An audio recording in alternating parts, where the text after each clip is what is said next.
সরকারি চাকরি নিয়োগ পরীক্ষার প্রশ্ন ফাঁস চক্রের সাথে জড়িত সৈয়দ আবেদ আলীর এমন বিলাসী জীবন দেখে কে ভাববে কর্মজীবনে তিনি ছিলেন একজন গাড়ি চালক।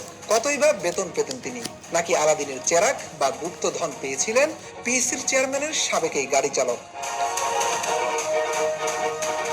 তবে আলাদিনের চেরাগ বা গুপ্তধন না পেলেও আবেদ আলী পেয়েছিলেন বাংলাদেশ সরকারি কর্ম কমিশন পিএসসির বেশ কয়েকজন ঊর্ধ্বতন কর্মকর্তার সান্নিধ্য, যারা সবাই মিলে গড়ে তুলেছেন সরকারি চাকরির নিয়োগ পরীক্ষার প্রশ্ন ফাঁস চক্র। মোটা অঙ্কের অর্থের বিনিময়ে তারা ফাঁস করতেন বিসিএস সহ বিভিন্ন সরকারি চাকরির নিয়োগ পরীক্ষার প্রশ্ন। সম্প্রতি গণমাধ্যমের অনুসন্ধানে উঠে আসে চক্রটির আদ্যপান্ত।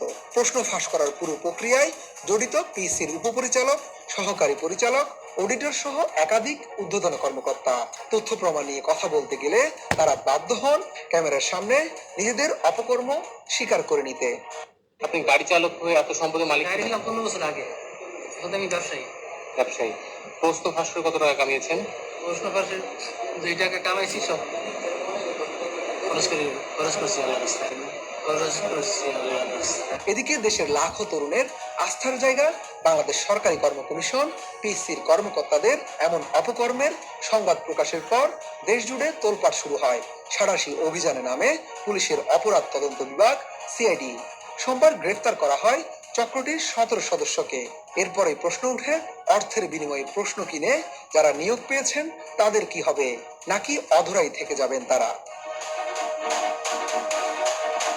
সিআইডির একটি বিশ্বস্ত সূত্রে জানা গেছে, প্রশ্ন ফাঁস চক্রের সাথে জড়িত পিএসসির কর্মকর্তাদের গ্রেপ্তারের পর বেশ কিছু চাঞ্চল্যকর তথ্য পেয়েছেন তারা। উঠে এসেছে নিয়োগ পরীক্ষার প্রশ্ন কিনে পরীক্ষা দেওয়া বেশ কয়েকজন প্রার্থীর নামও।